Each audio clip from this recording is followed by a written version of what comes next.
Bonjour à tous. Ici, on va continuer sur la correction de l'exercice précédent. Là, on est à la question B.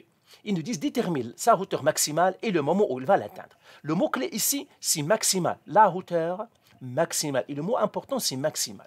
Alors, maximal, pourquoi je vous dis important? Alors, je vous fais une petite révision ici. Quand vous entendez maximum, minimum, maximiser, minimiser, optimum, le plus possible, le moins possible, le plus grand possible, le plus petit possible, toujours vous devez faire la dérivée égale 0 et vous devez isoler le x. Parce que c'est ça ce qui va vous donner votre maximum, votre minimum ou bien votre optimum. Donc c'est très important. Alors on va passer ici maintenant. Donc le mot-clé ici, maximum.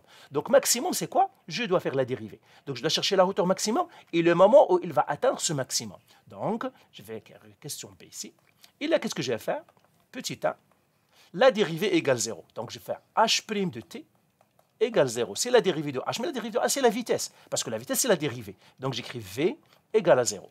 Mais v, c'est quoi? C'est moins 9, donc j'écris moins 9,8 t plus 14,9 égale 0. Et j'isole la variable, tout simplement. Donc, je passe le 14 de l'autre côté. Ça va me faire moins 14,9.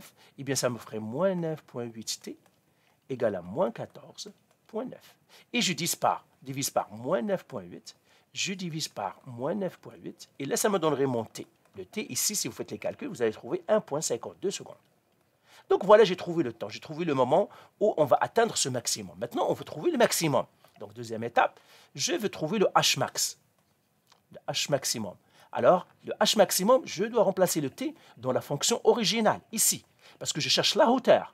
Il y a ceux qui remplacent dans la dérivée. Je ne cherche pas la dérivée, je cherche la hauteur. Donc, c'est la hauteur donc, dans la fonction originale. Et c'est ce que je vais faire ici. Je vais faire h max égale.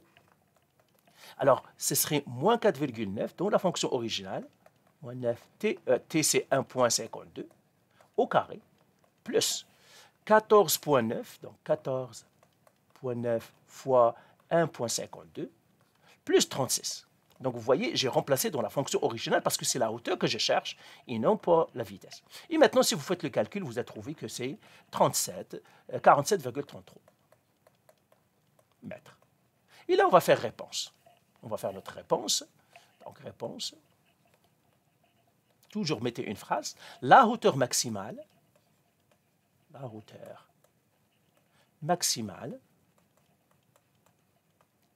est de 47,33 mètres.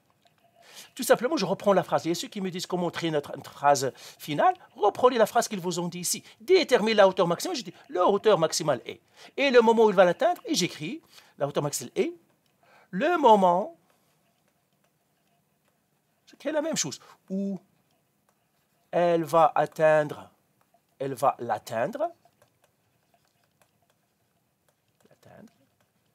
et 1,52 secondes. C'est tout. J'ai repris la même phrase et je l'ai fait rephraser. C'est tout. Allez, bye.